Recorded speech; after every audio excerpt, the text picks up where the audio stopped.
बन के एक हादसा बाजार में आ जाएगा, जो नहीं होगा वो अखबार में आ जाएगा।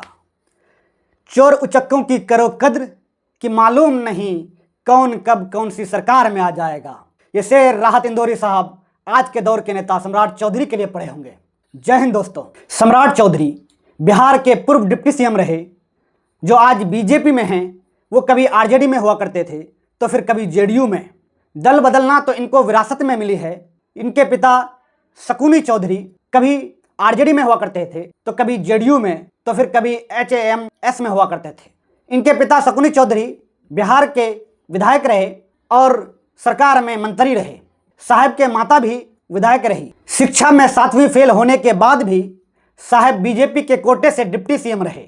जहां पर बिहार के लोग ग्रेजुएट और मास्टर्स होने के बाद भी बेरोजगार हैं, वहीं पर साहब 7वीं फेल होने के बाद भी बिहार को दिशा दिखा रहा है। बिहार के बच्चे जहां पर मैट्रिक, इंटर और ग्रेजुएशन करते हैं, वहीं पर साहब पीएफसी का कोर्स करते हैं। कुछ लोग तो इसको पटना फ्राइड चिकन भी कहते हैं। जहां पर साहब मैट्रिक भी पास नहीं किए हैं, वहीं पर साहब को पीएचडी की डिग्री भी मिल गई है। और साहब का इंग्लिश ऐसा कि हाफिडिफिट, प्लेंटी और जुवेलाइन प्रोसेसन जैसे शब्द का मीनिंग डिक्शनरी में भी सही से नहीं मिल पा रहा। साहब अब तक 3 बार नाम बदल चुके हैं। कभी राकेश कुमार कहते हैं तो कभी कहते हैं कि सम्राट कुमार मोड़िए, तो कभी सम्राट चौधरी बन जाते हैं।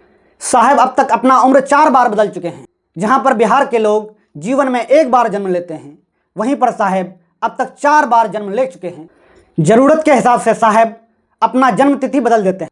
और प्रशांत किशोर कहते हैं कि बिहार के जो पूर्व डिप्टी सीएम हैं सम्राट चौधरी, जिसे आप साहब कहेंगे, वो अब तक 7 लोगों के हत्या के अभियुक्त रहे हैं। बिहार के प्रसिद्ध case Shilpi and Gautam murder and rape case में साहब अभियुक्त रहे हैं, लेकिन फर्जी पेपर दिखाकर खुद को माइनर बताकर कोर्ट को गुमराह किए हुए हैं। ऐसा क्रिमिनल बैकग्राउंड और अशिक्षित लोग अगर बिहार के सीएम और डिप्टी सीएम हो, तो वो लोग जो कभी किसी अनपढ़ को सोशल मीडिया में फेम पाने पर यह कहते हुए दिखते हैं कि किसी ने हमारी डिग्री पर थूक दिया, तो सम्राट चौधरी सिर्फ आपकी डिग्री पर नहीं, आपके डिग्री के साथ साथ आपके भविष्य पर भी थूकता है। बाकी आप हमारे सम्राट चौधरी साहब के बारे में क्या सोचते हैं, कमेंट में ज़रूर बताइएगा।